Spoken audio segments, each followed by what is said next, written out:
Hello friends, welcome to my channel learn with Shahin. আমি শাহিন। প্রাথমিক interview হতে হতে বন্ধ হয়ে গেছে, আপনারা প্রত্যেকেই জানেন, এবং বন্ধ হওয়ার অবশ্যই কারণ ছিল ইলেকশন হয়ে গেছে, ইলেকশনের রেজাল্টও বেরিয়ে গেছে এবং নতুন সরকারও আজকে গঠন হয়েছে, আপনারা প্রত্যেকেই অবগত। তো এখন সবার চিন্তার বিষয় বা বিভিন্ন প্রশ্ন রয়েছে, অনেকেই মেসেজ করেছেন, সেই কারণে এই ভিডিওটি বানানো। অনেক প্রশ্ন। প্রথম প্রশ্ন হচ্ছে যে ইন্টারভিউটা তাহলে আবার কবে শুরু হবে। যেহেতু অনেকগুলো জেলা হয়ে গেছে, অনেকগুলো জেলার নোটিশ দিয়েছিল ইন্টারভিউ হবে এবং সেটা আবারও পরিবর্তন করা হয়েছে। তো ইন্টারভিউ তো অবশ্যই হবে, একটা প্রসেস অনগোয়িং যেখানে চলছিল সেটা তো শেষ করতেই হবে এবং নিয়োগ হবে। তবে সেটা সময় লাগবে। কতদিন সময় লাগবে তাহলে প্রশ্ন। তো যেহেতু নতুন সরকার গঠন হয়েছে, কি প্রক্রিয়া চলছিল, কি প্রসেস চলছিল, সেগুলো তো একটু বুঝে নিতে হবে। তো মোটামুটি 1 থেকে 1.5 মাস তো অবশ্যই সময় লাগবে, তার মধ্যেই ইন্টারভিউ প্রক্রিয়া শুরু হয়ে যাবে। এবং যদি সব কিছু ঠিক থাকে এবং যদি এটা প্রক্রিয়া তাড়াতাড়ি শেষ করতে চায়, তাহলে অবশ্যই সেটা 15 দিনের মধ্যেও শুরু হয়ে যেতে পারে। যতটা আশা করা যায় যে তাড়াতাড়ি এটা শুরু হয়ে যাবে। নতুন পর্ষদ সভাপতি কি আসবেন, অর্থাৎ পর্ষদ সভাপতি কি চেঞ্জ হবেন, এটা অনেকের প্রশ্ন। যদি নতুন সরকার মনে করেন চেঞ্জ করবেন, তাহলে চেঞ্জ হবেন। যদি মনে করেন না, চেঞ্জ করবেন না, প্রয়োজন নেই, তো সেটা চেঞ্জ করবেন না। সেটা পুরোটাই ডিপেন্ড করছে তাদের ওপর। নেক্সট প্রশ্ন হচ্ছে, এনআইওস এবং ওবিসি নিয়ে কি কোনো ভয়ের কারণ আছে? এনআইওসের কথা কেন উঠছে, এনআইওস ডিএলএড? কেননা এনআইওস ডিএলএড আপনারা প্রত্যেকেই অবগত যে সুপ্রিম কোর্ট থেকে আবারও জাজমেন্ট এসেছে, তাদের ভ্যালিড করা হয়েছে এবং আরও মানে পশ্চিমবঙ্গ ছাড়া আরও যে রাজ্যগুলো রয়েছে সেখানে অনেক জায়গায় এনআইওস ভ্যালিড, এনআইওস ইন্টারভিউ দিয়েছে, তাদের নিয়োগ করা হয়েছে। শুধুমাত্র পশ্চিমবঙ্গেই কোনো পদক্ষেপ নেওয়া হয়নি। সেটার জন্য এনআইওস যে সমস্ত প্রার্থীরা রয়েছে তারা অবশ্যই লড়াই চালিয়ে যাচ্ছে এবং তাদের লড়াইটা আরও জোরদার হবে আশা করছি। এবার যদি আমাদের এখানে পশ্চিমবঙ্গ সরকার, অর্থাৎ আমাদের রাজ্যে যে ক্রাইটেরিয়া দিয়েছে সেই ক্রাইটেরিয়াগুলো মানে ইনভ্যালিড তো নয়, অবশ্যই ভ্যালিড, কিন্তু ক্রাইটেরিয়া বেঁধে দিয়েছে, আপনারা প্রত্যেকেই অবগত। অর্থাৎ 2017 আগে টেট পাস করতে হবে, এরকম আরও স্লিপ দেখাতে হবে, এইসব দিতে হবে। সব ডকুমেন্টস ঠিক থাকলে অবশ্যই তারা ইন্টারভিউ দেবে।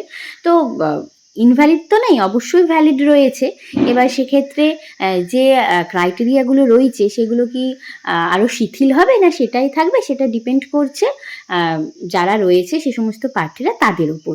এবার যেটা হবে, অর্থাৎ সেটা হাইকোর্ট হোক, সুপ্রিম কোর্ট হোক, যেখান থেকে যা জাজমেন্ট আসবে সেটা সবাইকে মেনে নিতে হবে, সেটা বাধ্য। ওবিসি নিয়ে অনেকের ভয়ের কারণ আছে, কারণ ওবিসি এ এবং বি আপনারা প্রত্যেকেই জানেন চেঞ্জ হয়েছিল। তারপরে আবারও ওবিসি যারা এ থেকে বি হয়ে গিয়েছিল, কিছুজনকে আবারও ফিরিয়ে আনা হয়েছে, প্রচুর আন্দোলন হয়েছে। ঠিক আছে, কেন্দ্রীয় সরকারের একটা আলাদা ওবিসি লিস্ট রয়েছে এবং রাজ্য সরকার তার কিছুটা নিয়ম নীতি অনুযায়ী আলাদা লিস্ট রয়েছে। এবার বর্তমানে কি হবে, অর্থাৎ ওবিসি ইস্যুতে কোনো সমস্যা হবে কি না সেটা এখনও পর্যন্ত বোঝা যাচ্ছে না, কেননা এখনও পর্যন্ত কোনো মামলা শোনা যায়নি। যখন আপডেট পাবো অবশ্যই আমি দেব। তবে যদি নতুন করে কিছু হয়, তো যেটা হয়ে গেছে সেটা আর বাদ যাবে বলে আমার মনে হয় না। অর্থাৎ আমি জাস্ট একটা এক্সাম্পল দিচ্ছি, লাইক ধরুন আমি আমার এক্সাম্পল দিচ্ছি, আমি ওবিসিতে পাশ করেছি, ঠিক আছে, ওবিসিতেই ধরুন চাকরি পেয়েছি, কিন্তু বর্তমানে আমি ওবিসি থেকে ইনভ্যালিড হয়ে গেছি, তাহলে কি আমার চাকরি চলে যাবে? না, সেটা তো নয়। রিসেন্ট যেগুলো হবে সেগুলোতে যেটা নিয়ম আছে সেটা হবে। তো ইন্টারভিউয়ের ক্ষেত্রেও ফর্ম ফিল আপ হয়ে গেছে, এবার ফর্ম ফিল আপ হয়ে গেছে, ইন্টারভিউ চলছে, তো সেক্ষেত্রে আশা করছি কোনো প্রবলেম হবে না। তবে নিয়োগের ক্ষেত্রে অর্থাৎ যখন প্যানেল বেরোবে তখন হয়তো কাট অফ ক্লিয়ার হতে পারে, যদি কিছু পরিবর্তন হয় তাহলে সেটা হবে। তারপরে আরও যেটা প্রশ্ন সেটা হচ্ছে কি যে যাদের ইন্টারভিউ হয়ে গেছে তাদের কি আবার ইন্টারভিউ দিতে হবে, এটা অনেকের প্রশ্ন। অর্থাৎ ইন্টারভিউ প্রক্রিয়া কি আবারও প্রথম থেকে শুরু হবে, এগুলো যা হয়ে গেছে সব কি বাতিল, এটা স্বাভাবিকভাবে অনেকের মনে প্রশ্ন আসছে, অনেকে এইসব নিয়ে আলোচনা করছে। তো প্রথমেই বলি যে ইন্টারভিউ যাদের হয়ে গেছে তাদের আর ইন্টারভিউ দেওয়ার কোনো প্রয়োজন নেই।